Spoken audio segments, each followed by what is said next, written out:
nakakatawa, maraming tatanong, ano ba talaga ang totoo? Ano ba totoo? Really? Or ba ang tamang ano?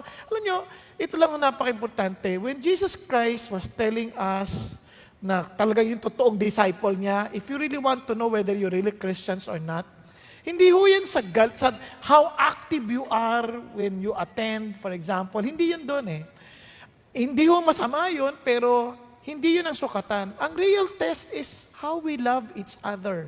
Sabi ng Lord, they will know that you are my disciples because you love one another. And what kind of love?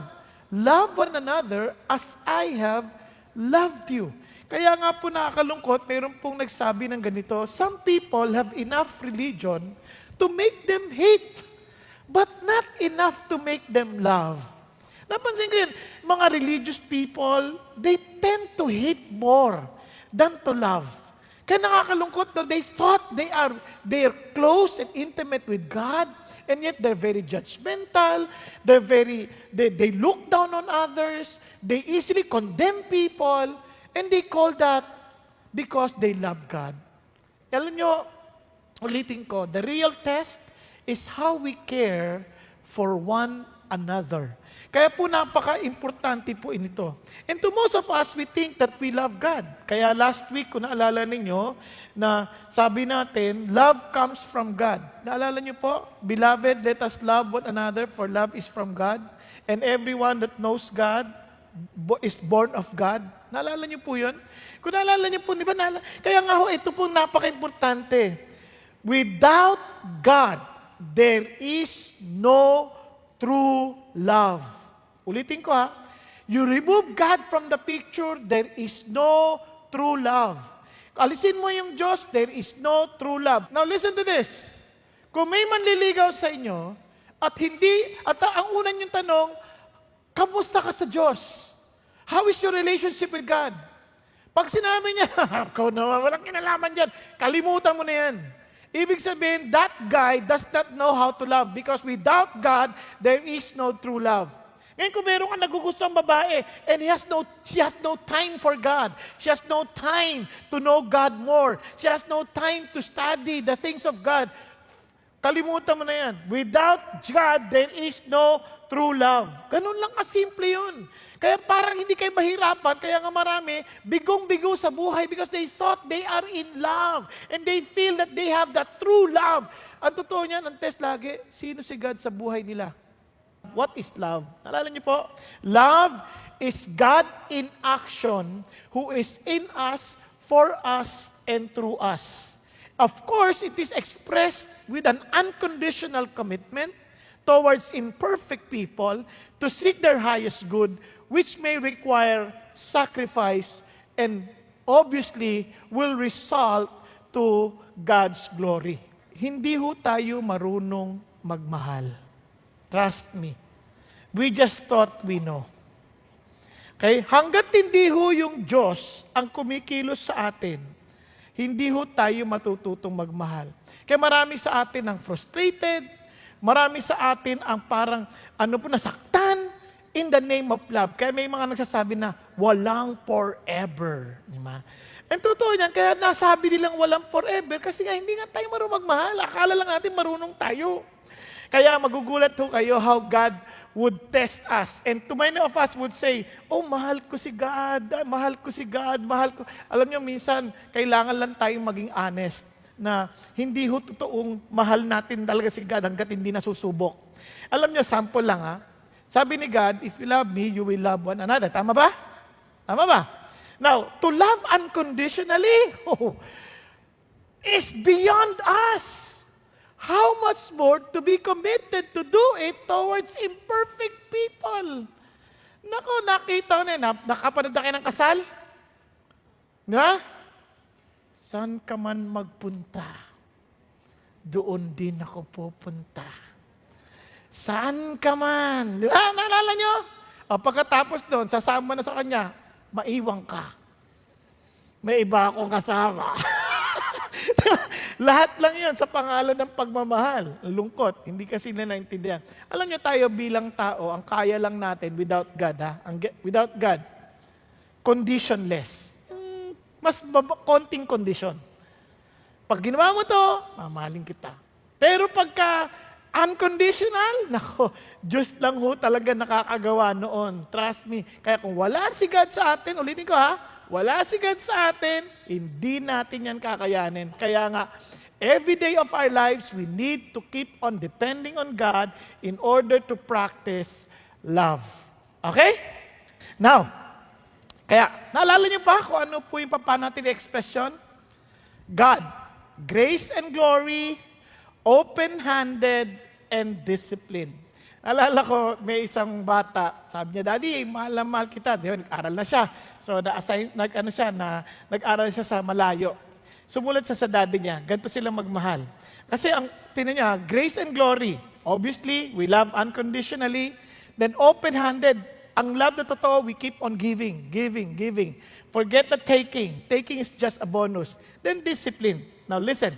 So, feeling natin, marunong tayo magmahal. Sabi ng bata, ganito. Sumulat siya sa daddy niya.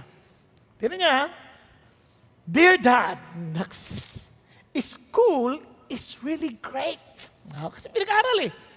I am making lots of friends and studying very hard. Wow, mahal na mahal ang daddy. With all my stuff, I simply cannot think of anything I need. So if you would like, you can just send me a card as I would love to hear from you. Love, your son. parang talagang mapagmalasakit na anak, ano ha? Pero puro dollars yung letter S niya, puro dollars, oh. Parang sinasabi niya, Dad! Huwag mo kalimutan dollars, di ba? Siyempre, tatay. Huwag niyong iisahan ng tatay, matatalino ang tatay, di ba? Tandaan niyo, papunta ka pa lang, malayo na narating ng tatay. Sumagot yung tatay. Dear son, I know that astronomy, economics, and oceanography are enough to keep even an honor student busy. Do not forget that the pursuit of knowledge is a noble task and you can never study enough. Dad. Kala marunong din siya, puro no naman. No. Alam nyo, ganyan tayo. Tayong mga tao, patusuhan tayo, patusuhan. And we call that love. Oftentimes we say that we love God, but you need to understand something. God knows us. He knows exactly our very heart. And regardless of who you are, God will always help us to see whether we truly love Him or not. God will put us in a situation to reveal to ourselves what we really have for God. Nagkakaintindihan? Lagi niya tayong dadalhin sa ganun. Ibubukas niya yung isang sitwasyon para makita natin kung ano talagang totoo nating kalalagayan. Kaya naalala ko one time I was praying to the Lord. Sabi ko, God, sa abot ng naintindihan ko, mahal kita. Pero alam niyo po yung puso ko. Kaya Panginoon, kaawaan po ninyo ako. Alam niyo kung bakit ko nasabi yan? Tingnan niyo po ito. Sabi ho, ito po yung kauna-unahang ginamit ang saltang love sa Bible. Na Genesis 22. Now it came about after these things that God, look at the words, tested Abraham and said to him, Abraham, and he said, Here I am. He said, Take now your son, your only son, whom you love. Pasin nyo, here is God testing Abraham. Can you imagine? Alam ni God, yung word na love dito is to possess, to make sure that this is mine. Yun na sinasabi niya dito, sabi niya, the son that you have, the son that you love, that you want to own. Can you imagine when God promised him that son, he was already 75 years old. And the son came, sabi niya, into their families, alang taon na siya? 100. Kung ikaw yung tao na ang tagal-tagal mo na nag-aantay ng anak, tapos nagkaanak ka na, wow, hindi ko ito pababayaan. Tapos hindi lang siya 200 din at that time, 125 na siya kasi mga 25 years old na si Isaac nito. Grabe, sabi niya, the son whom you love. I go, yes. Tapos ito na, At ito, sa mata ng Diyos, bagamat may anak siyang Ismael, sa mata ng Diyos, isa lang kanyang anak, si Isaac. Because that was the promised son. Nagkakaintindihan? Now, let's continue. And go to the land of Moriah, and offer him there as burnt offerings on one of the mountains of which I will tell you. Wow! Sabi niya, mahal na mahal mo to, pero i-offer mo siya. In one of the mountains, nasasabihin ko sa'yo, hindi pa tinuro agad. Hahanapin mo pa. Parang nakakadamad naman, ituturo pa ni God. Hindi na lang. Pero alam niyo, nakakagulat, bumangon ng maaga si Abraham, look for the place, at sabi pa nga niya, sabi niya doon sa mga kasama niya, sige, babalik kami hintayin niyo kami rito. Tapos sabi ng anak niya, siya nagdala, kaya alam niyo mga 25 years old na si Isaac, siya nagdala ng mga panggatong. Isipin ninyo, mag-o-offer sila sa Diyos ng offering, na burnt offerings, para masunog yon, maraming panggatong yon. Na-imagine niyo po ba? Wag niyong panaginipan. Try to imagine with me. Okay? So, maraming kahoy yun. And si Isaac ang nagbubuhat. Sabi niya, Dad, ang dami-dami nating dala. Pang-offering, anong i-offer natin? Sabi ni Abraham, the Lord will provide. Pero sa isip-isip niya, ikaw. Siyempre, mahirap din Malaki na rin to baka mabugbog niya si Abraham, matanda na si Abraham. Pero sabi niya, anak, the Lord will provide. Pero sa utak niya sa Panginoon, siya iaalay ko Diba? Ito na, binabana yung mga kahoy, biglang tinatalian na si Abraham. Si Isaac, mahusay din to si Abraham, inunahan na kagad si Isaac, tinali na kagad, para hindi na makareklamo.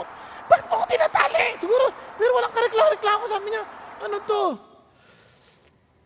Ikaw ang offering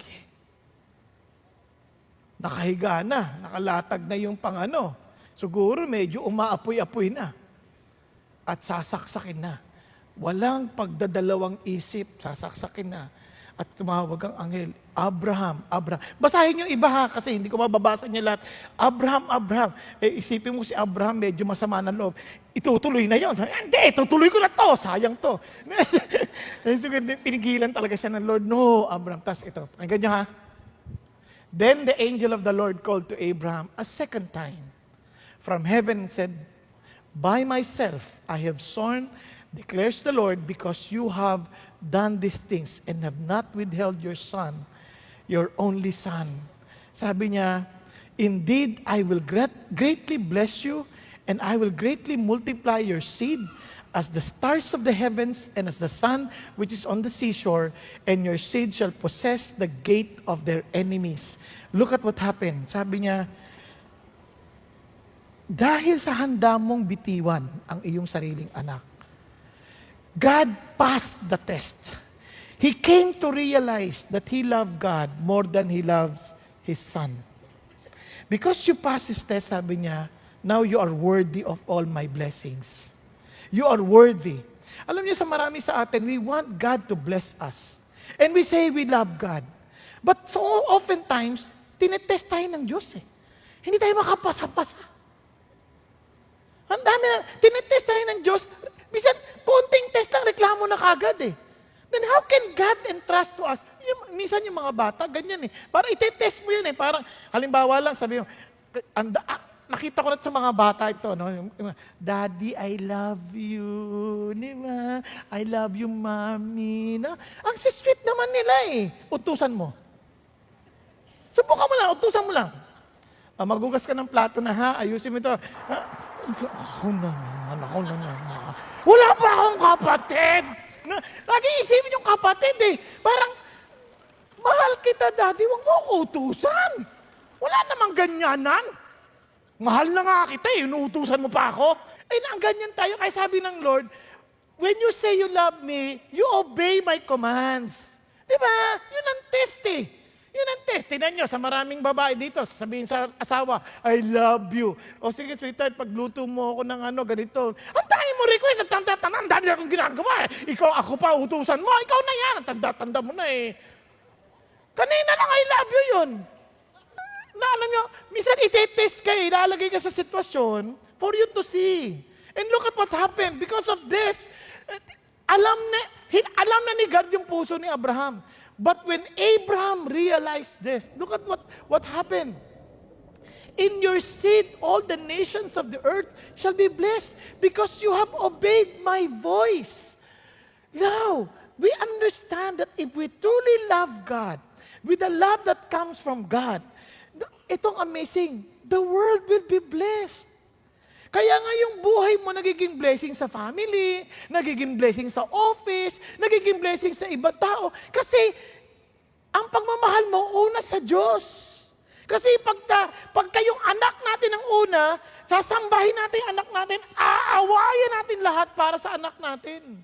But if we love God more than our children, then we understand our priorities and God will teach us how to express that love towards other people.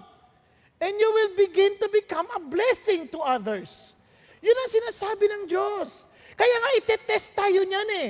Tingnan ninyo, yung aaralin natin ngayon, ang aaralin sa Deuteronomy 8. Now listen to this, itong importante. The measure of love is what one is willing to give it up or to give up for it. Yun ang sukatan. Anong kaya mong ibitawan? Huwag mo sabihin, I love you, pero anong kaya mong bitawan? Yun ang tanong sa atin ng Diyos. Kaya, when you look at Deuteronomy 8, na yun ang ating aaralin ngayon, listen to this, tingnan niyo po, sabi niya, you shall remember all the way which the Lord your God has led you in the wilderness. These 40 years, that He might humble you, testing you to know what was in your heart, whether you would keep His commandments or not. Now, bakit importante yan? To sum up us, ilang taong ka na nabubuhay? Have you not noticed the whole life is part of a test? Minsan yung test na yun, lumalabas eh. Una, when we were young, we tell God, Lord, we love you. Pero pag nawala na yung mga taong close to our hearts, we get angry at Him. We complain. God, ang labo naman. I've been faithful to you. Tapos ito pa mangyayari sa akin. Then it's revealed. Now it's a time to reveal what's in your heart. Test lang yun eh. Lumalabas. Di ba? Minsan, pag nilagay na tayo sa sitwasyon, may labas na totoo nating puso eh. That what we need is recognition, what we need is people to congratulate us, pero hindi talaga yung, Lord, ikaw lang kasi to, I'm doing this for you. Di ba? Minsan gusto natin yung blessing. We've been trying to be faithful, tapos we're praying to be healed. Hindi tayo gumagaling. Lord, ba't ganun? Nagpapakabait na ako, lahat sumusunod na ako sa'yo. Nagpray-pray, hindi pa rin ako gumagaling. You're unfair, God. O, tinetest ka na. Eh Lord, paano kung di ako gumaling?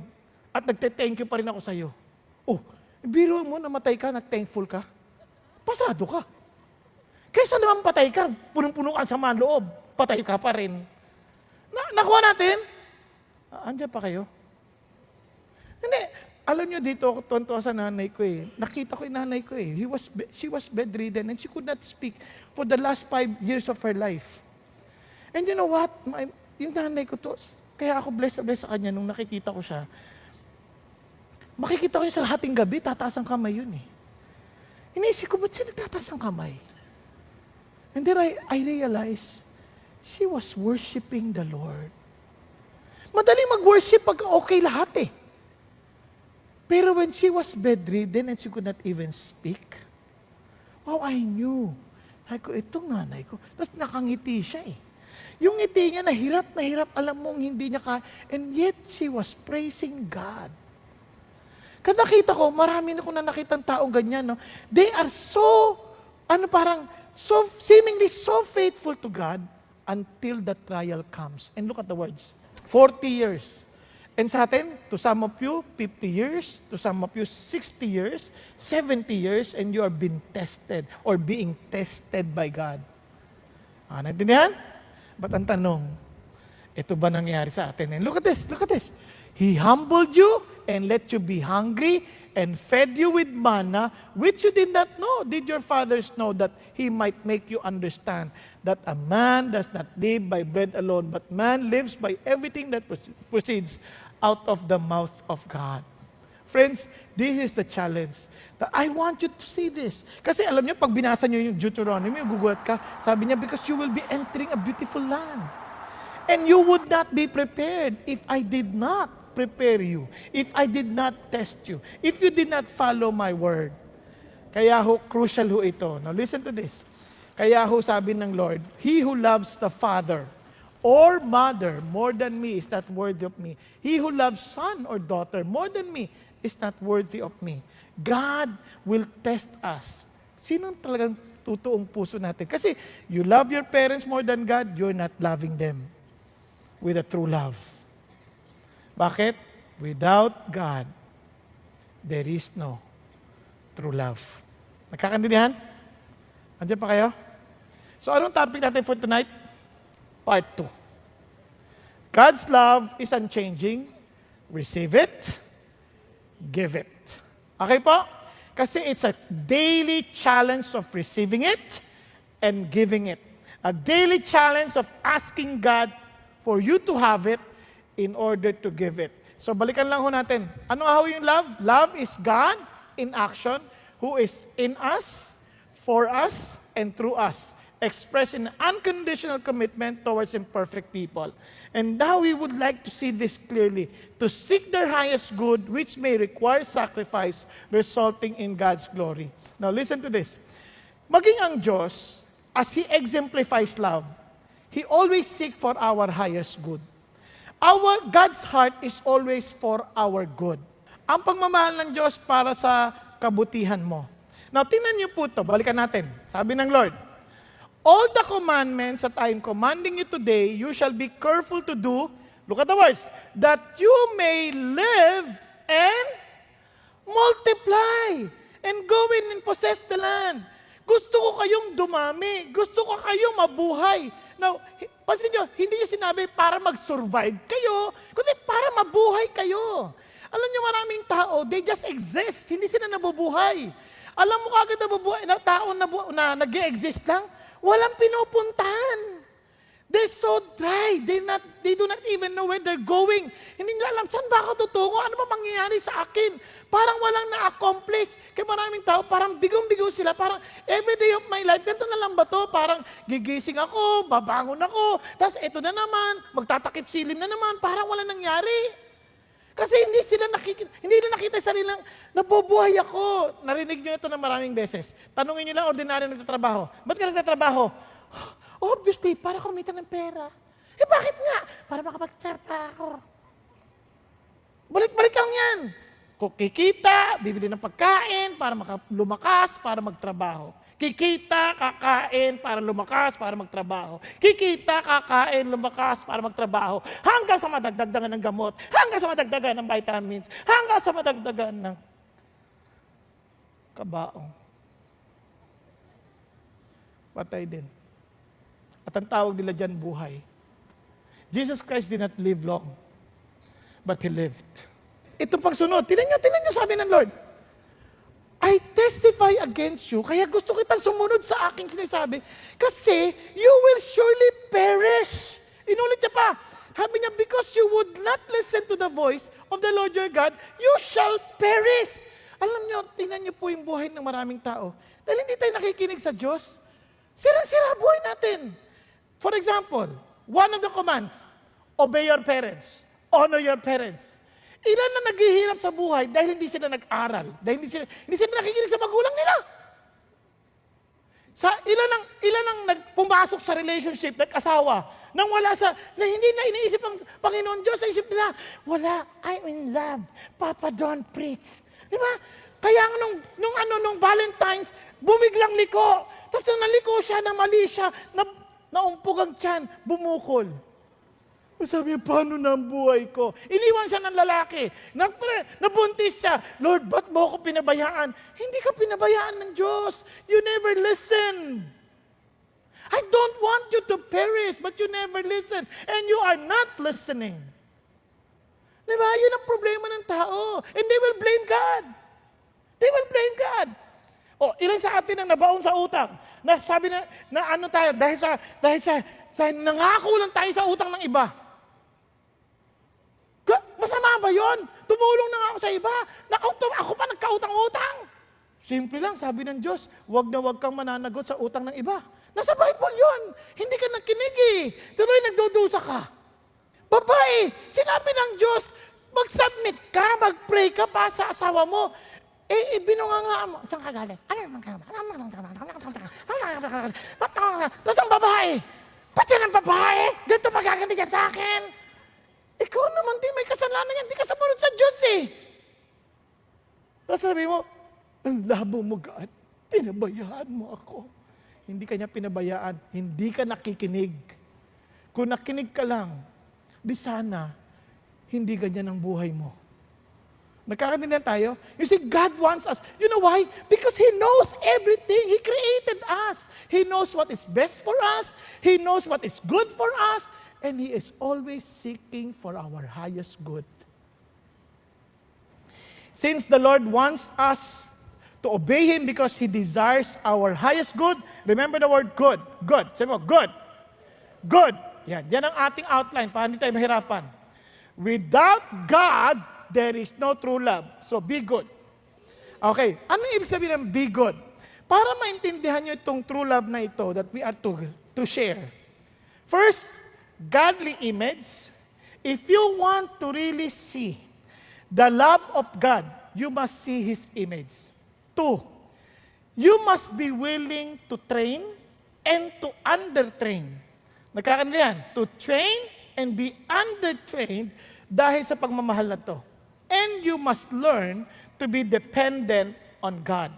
Crucial po ito. Kaya sabi natin, without God, there is no true love. Be good. Nagkakaintindihan tayo? Now, isa-isahin natin. Godly image. Tingnan nyo, love has a standard. Huwag nyo kalimutan. God, hindi yan parang, feeling lang yan. No, love has a standard. And ang standard, si God. It is not feelings. It is not infatuation. It is not fantasy. It is a person. It is the person of God. Because God is love. Love must reflect God's holiness, God's faithfulness, God's mercy, God's grace. In other words, God's image. Maliwanag? Sabi ng Bible, love does not rejoice in unrighteousness, but rejoices with the truth. Ang mali ng maraming tao, akala nila yung love, kailangan lumulukso yung puso mo sa saya. O parang may kakaiba ka nararamdaman. Na yung tibok na parang lumalabas yung dibdib mo. Lumilipat yung puso mo sa kanan, tapos lilipat sa kaliwa, pupunta sa likod. And sabi niya, I'm in love! Hindi ganon. Ang totoong love, mayroon niyang standard. Nag-iisip yan. Kaya pagiging ang Diyos, love God with all of your heart, soul, and mind. Magkakasama yan. Hindi pwedeng hiwa-hiwala yan. Hindi pwedeng, kasi may damdamin ako, love ako. Hindi. Nag-iisip yan. Okay, nagkakaintindihan tayo? Hindi lang nag-iisip, kundi buong will yan, damay. Talaga ilalaban niya yan. Buong pagkatao niya, damay. Yan ang totoong pagmamahal. O, punta tayo ngayon. Isa-isayin natin para makita natin. Punta tayo sa Deuteronomy ulit. He humbled you and let you be hungry and fed you with manna which you did not know. Nor did your fathers know that He might make you understand that man does not live by bread alone, but man lives by everything that proceeds out of the mouth of the Lord. Now listen to this. Naalala nyo, this was the very word used by Jesus against Satan.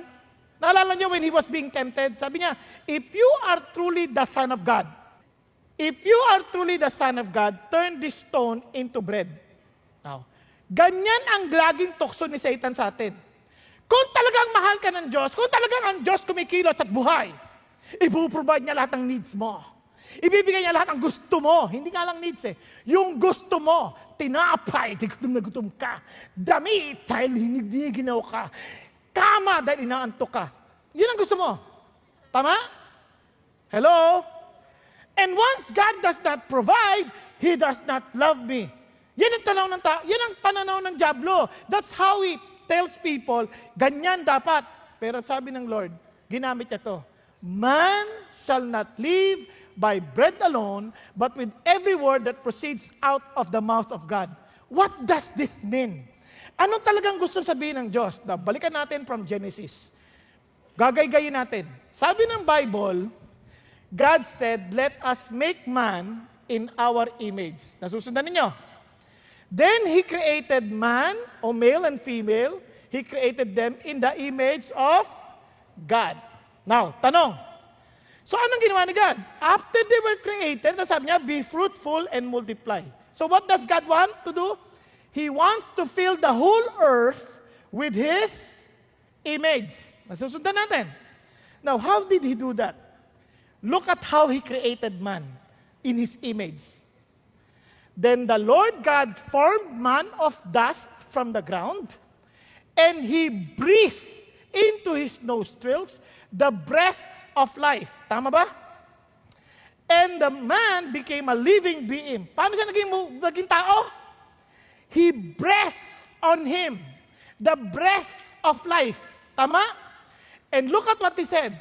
Pagkatapos niyan, he warned the man. The Lord God commanded the man, saying, from any tree of the garden. Sundan niyo to. Medyo baka ayoko ay maligaw.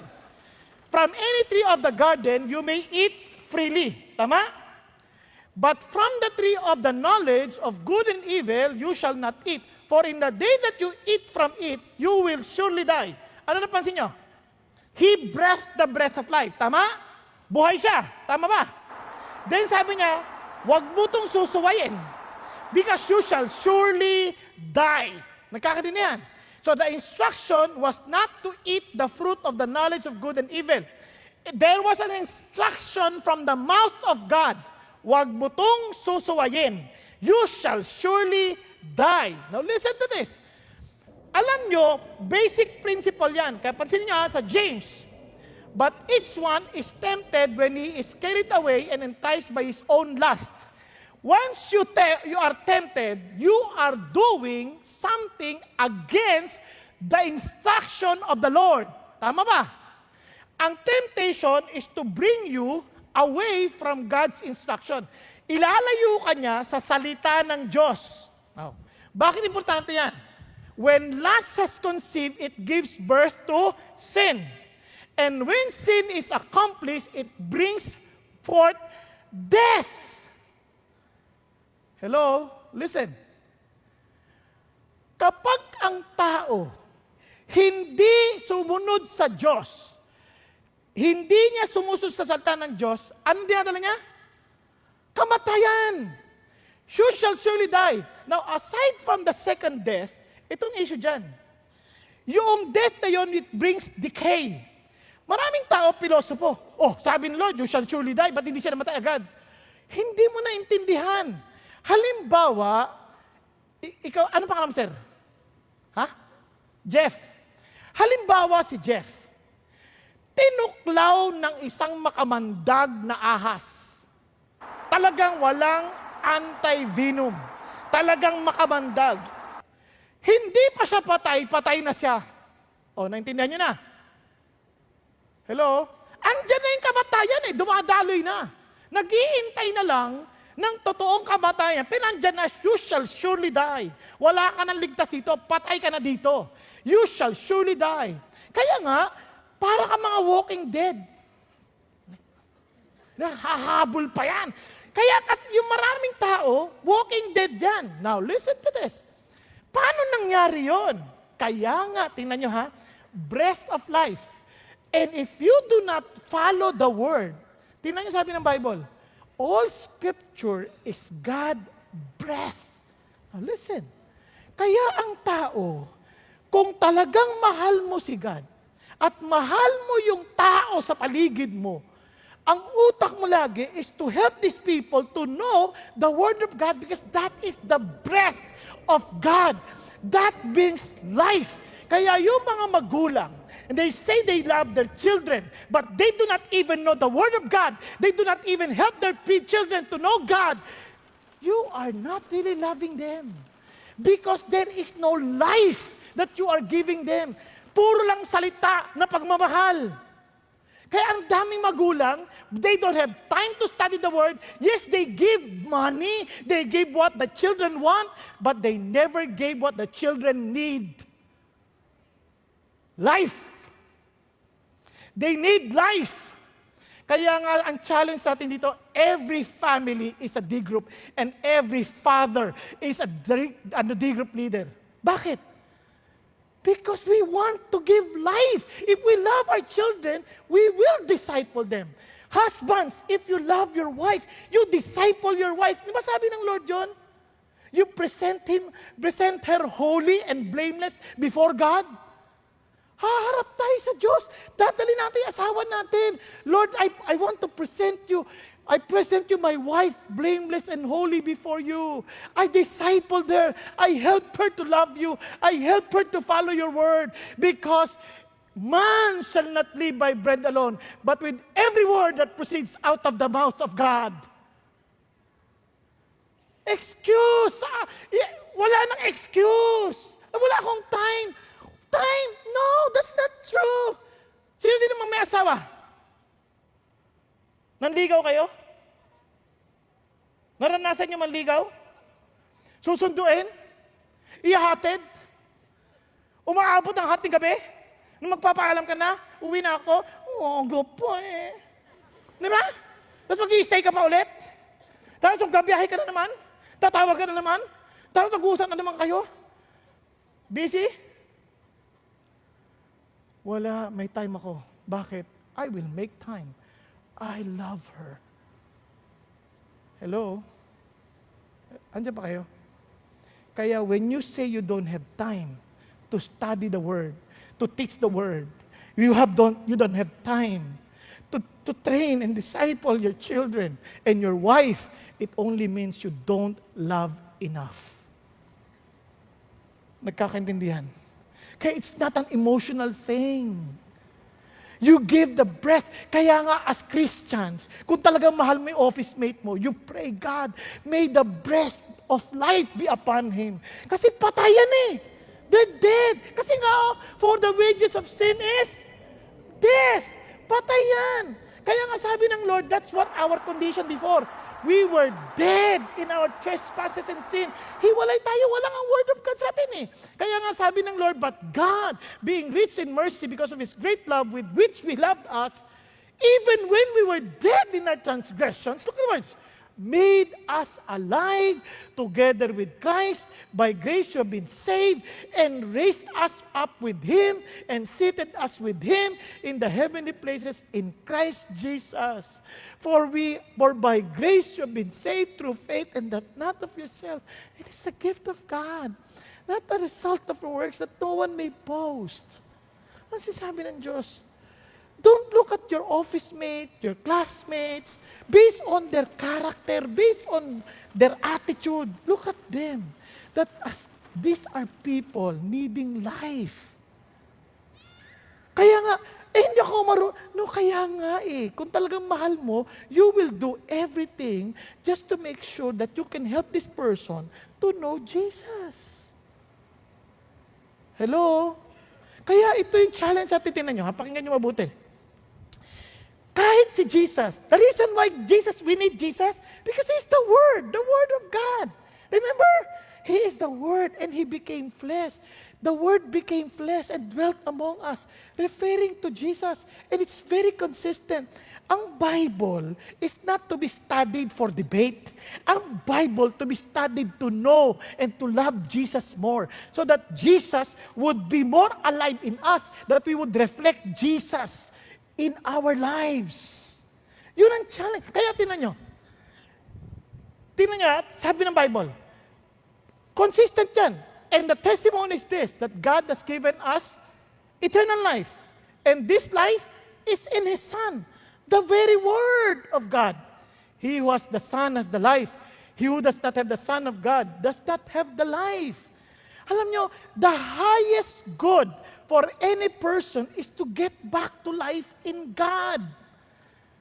Yun ang pinakamabuting maibibigay natin. Tulungan mo man yung tao. Kung mismo ikaw, contaminated with a virus, hinahawaan mo lang tao para patayin. Pero, kung ikaw ay buhay, you want to bring healing to this person because this is a dead person. It's a walking dead. Kailangan niya ng solusyon. Hindi mo siya kailangan barilin. Kailangan mo siyang bigyan ng buhay. Kailangan niya si Jesus. No, tignan nyo. The only hope for us to live again is to be back to life with Jesus. But not based on our works, but by His grace. Now, kaya tignan nyo ang highest love. Go and make disciples of all nations. Baptize them in the name of the Father. Bring them back to the image of God. Baptize in the name of the Father, the Son, and the Holy Spirit. And teaching them to observe. Anong sabi ng Diyos? Sasamahan kita. Dahil magpagmamahal ko yan. Sasamahan kita. Hello? Kaya kanina po, alam nyo, to some of us, we attend. We attend. That's good. But the question is this, do we really have that love of God? Kasi tinan nyo, pag sinabi na, go and make disciples, project na naman yan, ayoko na yan, I'm too busy. The truth is, you don't love enough. May I see the hands of the Father, please? Father, thank you for you.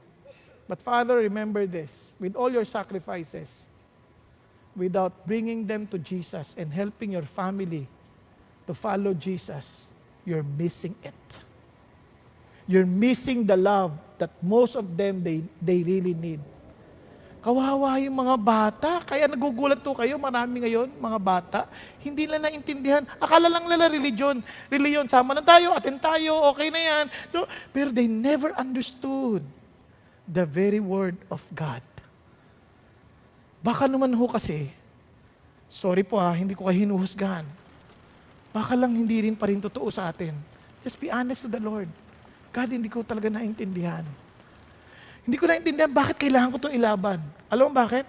Kailangan mo maintindihan dahil kailangan mo maunawaan ng pag-ibig ng Diyos. Because unless you understand that, you will never pass it on. You can never give what you do not have. Nakakaintindihan? Now, let's continue. Kaya nga, to seek a person's highest good is to bring him to Jesus and help him grow and be transformed into the image of Jesus. Kaya nga, to have a godly image. Bakit? Because He is the image of the invisible God. Kaya tinan nyo ang highest good ng Diyos. Di ba? Gustong-gusto natin yung verse ito. God causes all things to work together for good to those who love God and to those who are called according to His purpose. Bakit all things work together for good? Kasi ang end in mind is this. For those whom He foreknew, He also predestined to become conformed to the image of His Son, so that He would be the firstborn among many brethren. And look at the effect. What then shall we say these things? If God is for us, who is against us? Di ba? Kasama mo si God I am with you always to the very end of the age. And look at the sabi niya, then who will separate us from the love of Christ? Wala na. Tested.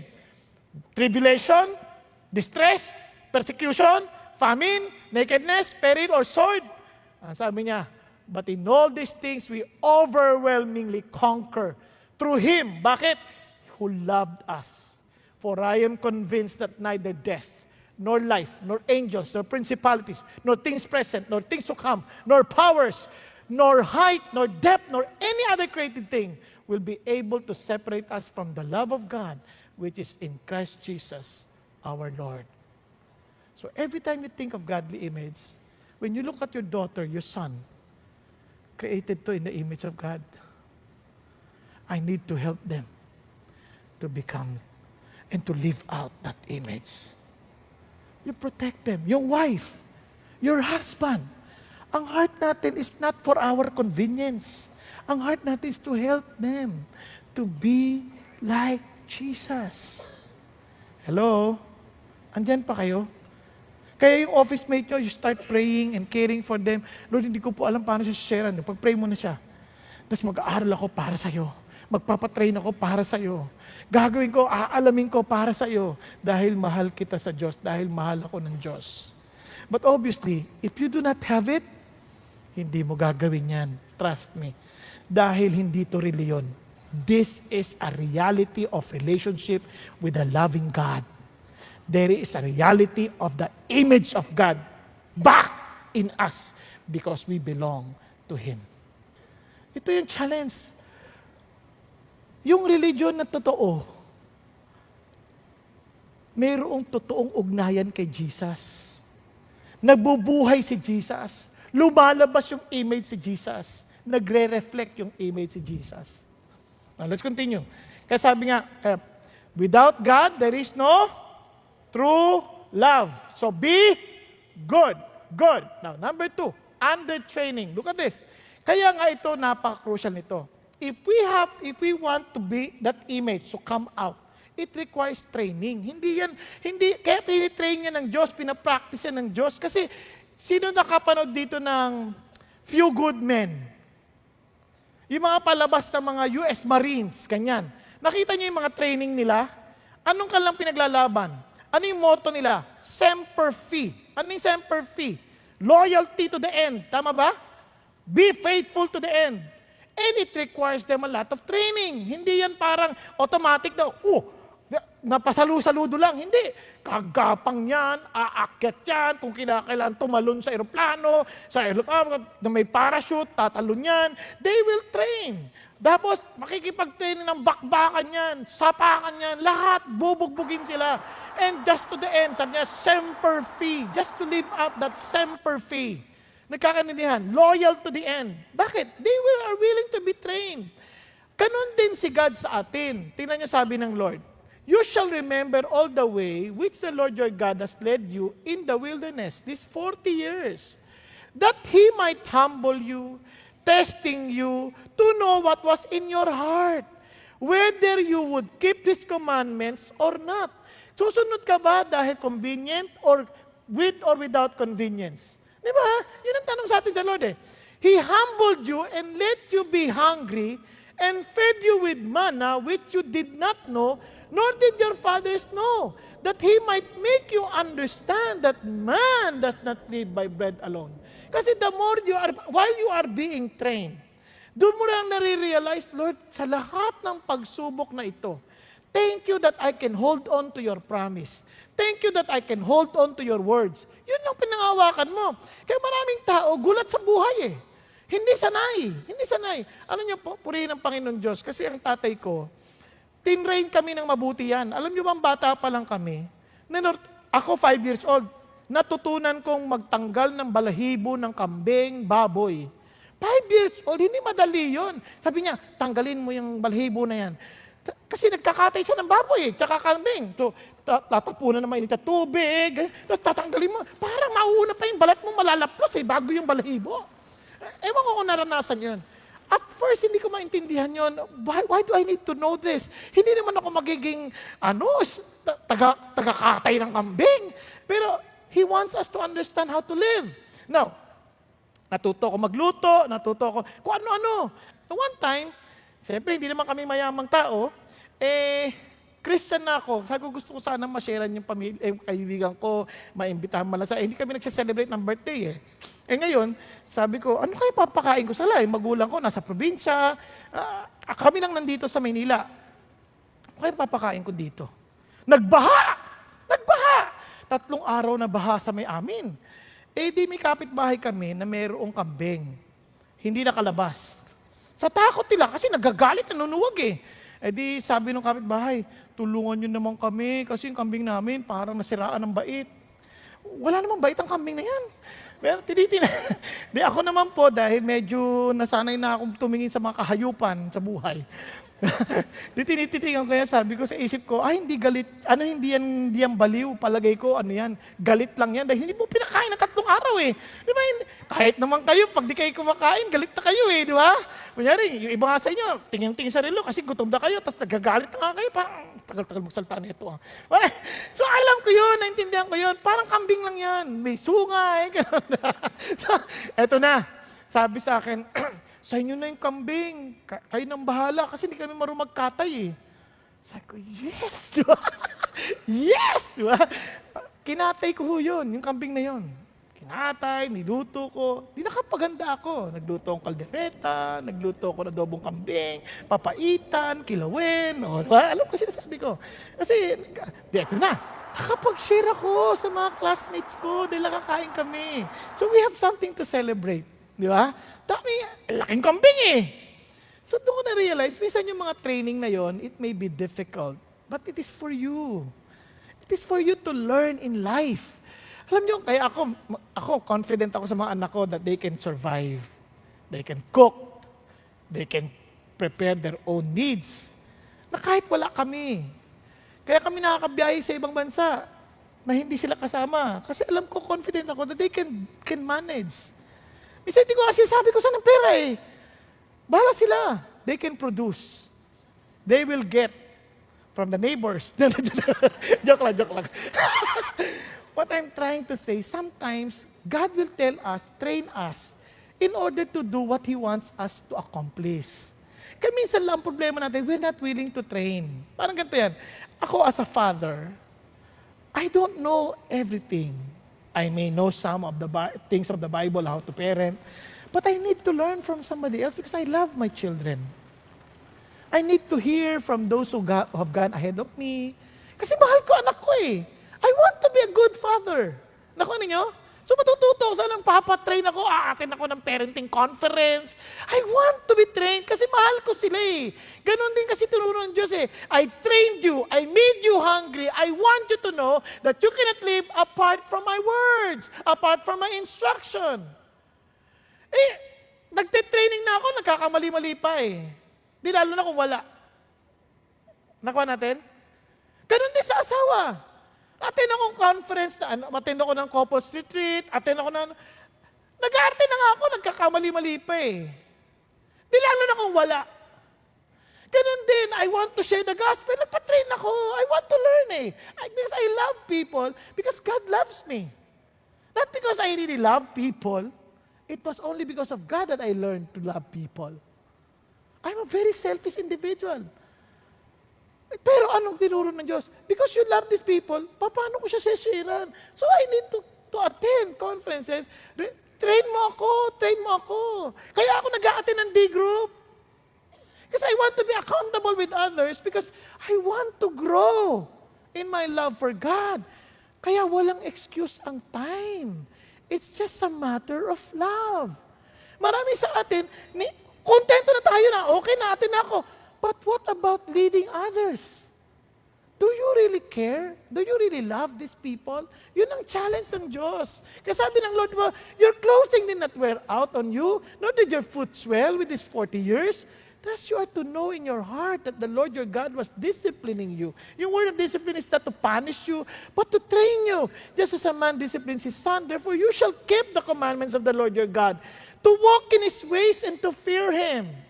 Ano sabi sa Hebrews? Look at the words. You have not yet resisted to the point of shedding blood in your striving against sin. Ano sabi niya?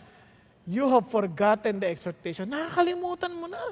Yung exhortation sa niya, Son, do not regard lightly the discipline of the Lord, nor faint when you are reproved by Him.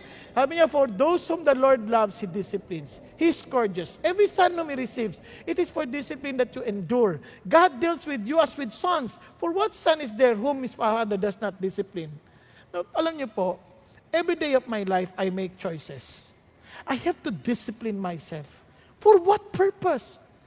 Alam nyo, as a teacher, maraming pagsubok sa buhay. I don't always win, but I always choose to win. Bakit?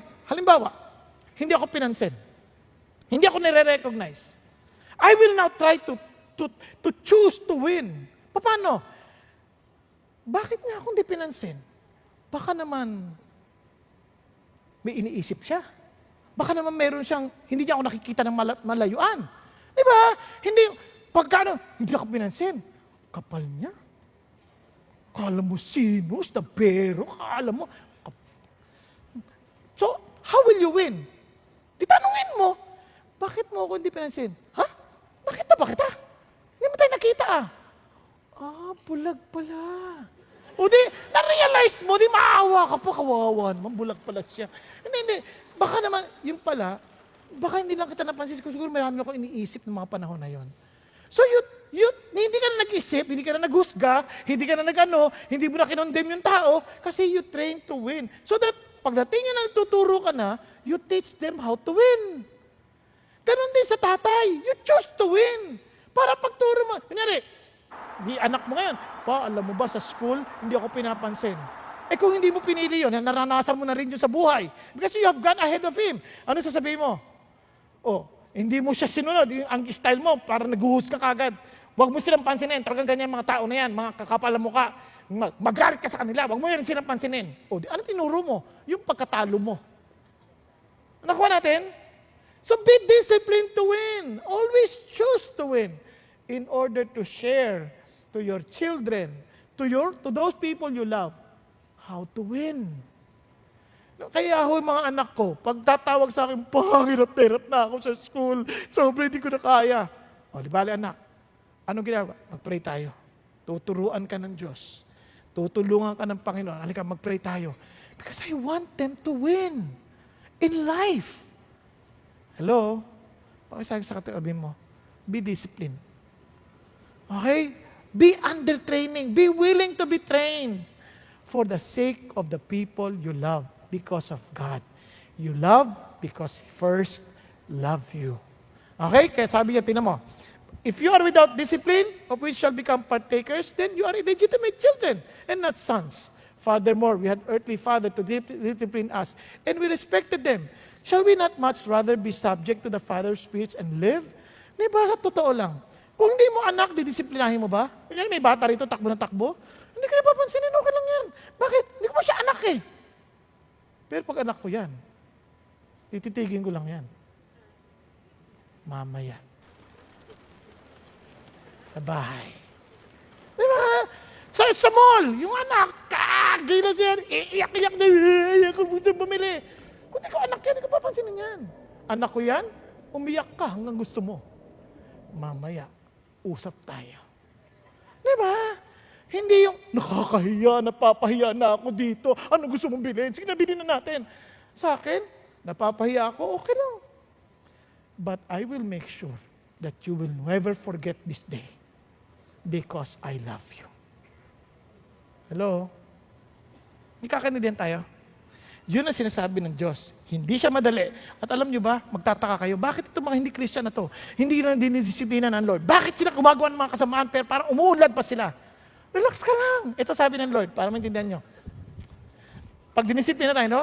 Many reasons among you tungkol to sa Lord's Supper. Weak, sick, and numbered sleep. No, yung natutulog dyan, hindi yan dinidisiplina. Inantok lang yan. Hindi yan ang tinutukoy dito. Dito, patay ito, patay. But if we judge ourselves rightly, we would not be judged, sabi ng Lord.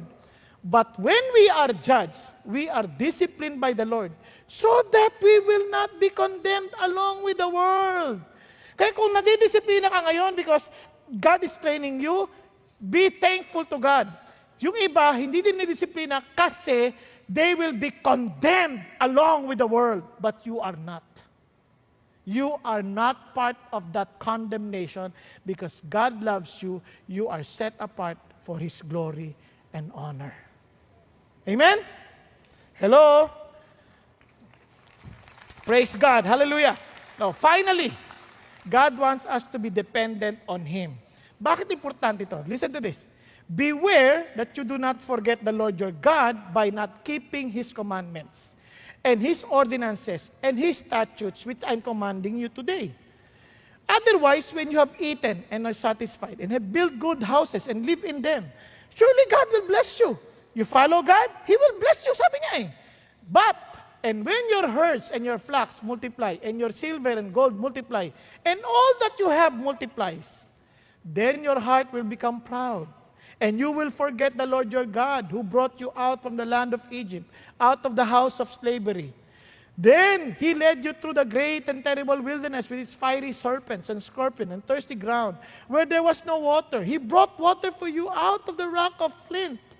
Now, sabi niya, in the wilderness He fed you by manna, with your fathers did not know that He might humble you, that He might test you, so to do good for you in the end. Ano sabi niya?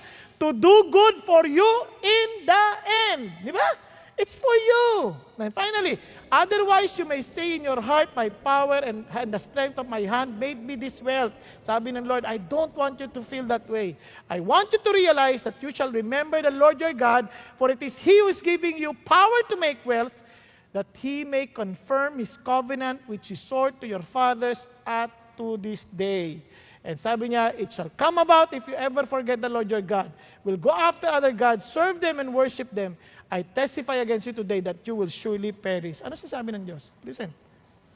Tingnan nyo, if you di ba, when God blesses you, teaches you how to gain wealth, He will inspire you. He will teach you. He will give you instruction. Ano nyo man laking tendency pag umulad na? Gawa ko yan. Sipag ako eh. Kaya mga anak, magpakasipag kayo para umunlad kayo sa buhay. Anong pinapasan nyo? Ano sasabi nyo, anak, kung gusto mong umunlad, ikaw lang yan. Walang Diyos, ikaw lang. Mali ka. Kaya maraming pagulang pagod na pagod sa buhay. Kaya nga hindi sila maka-attend kasi isip nila, kung hindi ako magtatrabaho, hindi ako kikita, kung hindi ako kikita, wala kang kakainin. Kaya kayo, puro kayo, Bible study. Hindi kayo marunong. Pero tinan nyo, tatanda ka rin. Pagtanda mo, ano sinasabi mo? Kaya you feel so frustrated kasi parang wala na, inutil na ako, wala na akong, alam bakit? Nakalimutan mo that it was God who gave you the ability to gain wealth. Nakalimutan natin that God provides for us. Kaya magwo-worry tayo. Kaya matatakot tayo. But if we truly understand that God is the one who will provide for us, and we know and understand that if we fulfill His purpose, He will take care of us, relax tayo. Yung mga anak, you follow God. Kaya ako, maingat akong sasabi sa mga anak ko, pag nag-aaral kayo mag-aaral kayo mabuti para sa Diyos. And God will bless you. Hindi mag-aaral kayo mabuti para yumaman kayo. Pag yumaman kayo, tandaan nyo ito.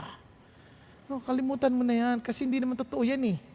Kung meron ka man ngayon, whether Christian ka o hindi, tatandaan nyo, iba kasi ibig nila, bakit siya Christian? Hindi siya Christian pero umuunlad siya.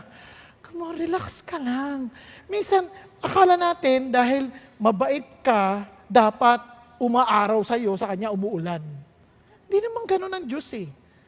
Hindi ganun Diyos. Alam nga naman, sabi mo, Lord, buti pa siya. Hindi, relax ka lang. May araw lahat ng bagay. Pero isang bagay lang tatanda mo, sabi ng Lord. For the Gentiles eagerly seek all these things. Ano yung these things? Clothing, food, shelter.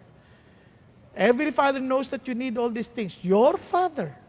But seek first His kingdom and His righteousness, and all these things will be added to you. So do not worry about tomorrow, for tomorrow will care for itself. Each day has enough trouble of its own. Kapatid, may I challenge you. If because of your work, you feel na wala kang oras to be trained, to be mag-pray ka.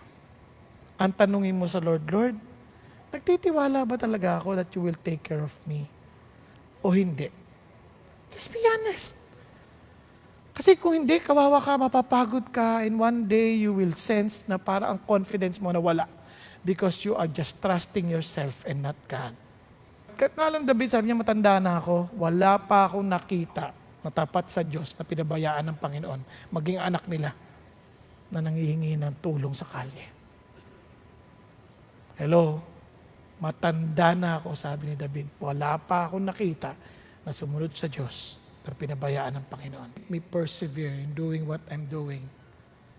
Kapag natatanggap niyo yung mga liham na magpapakamatay na, niligtas ng Diyos, pamilya na binuo ng Diyos, buhay na inayos ng Diyos, adik na pinawalan ng Diyos sa pinigyan ng laya. Alam niyo, yun ang pinakamatinding pagmamahal na maiaalok natin sa tao. Ang pagmamahal ng Diyos. People need the Lord. They don't need us. They need Jesus. Our children need Jesus. Our spouse need Jesus more than they need us. Nagkakaintindihan po tayo.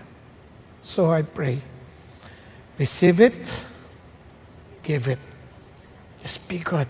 Just be good. Remember the godly image. Remember to be willing to be trained and to train. And if you say, Lord, di ako marunong, just learn to depend on God. You cannot do it on your own. God will be with us to the very end of the age. Tayo po lahat ay yumukod pumikit. Father God Almighty, we thank you for giving us this privilege And Lord, thank you for allowing us to see your love towards us. Lord, dami naming mga kasama sa trabaho, sa bahay, kapitbahay, na hindi nila kayo kilala. With all their accomplishments, with all their, Father God, their recognitions. And in fact, some of them, hindi na nga sila nakikilala, lugmok pa sila. And they need you. So please help us to love them enough by allowing your love to fill us and to overflow from us, that we may share or give what we have received from you. Panginoon Diyos, maraming salamat po na tinawag niyo kami. Minahal niyo kami. Katulungan niyo po kami na maging instrumento rin ninyo ng inyong pag-ibig sa iba. At para sa ilan sa amin dito, Panginoon, na hindi pa lubusang naintindihan ng pag-ibig na ito, at batid din po ninyo ang kanilang katuyuan, batid din ninyo ang kanilang kawalan, batid din ninyo ang kahungkagan ng kanilang puso, batid din ninyo, Panginoon, the emptiness they have, they're suffering from, the depression that they could not understand because they could not find life. Lord, I pray to allow them to be humble enough to admit that they need you. Help them to be humble enough to call upon you. Help them to be humble enough to acknowledge that Jesus alone can save them, for you are life. You are the only way. You are the only truth. And no one can ever come to you, O God, only through your Son, Jesus Christ. Father God, thank you once again for tonight. And as you dismiss us, Father God, dismiss us with your grace, dismiss us with your love, that we may continue to love the way you loved us. Thank you, God, that your love is unchanging. And as we received it, help us to give it. In Jesus' name we pray. Amen and amen. God bless you.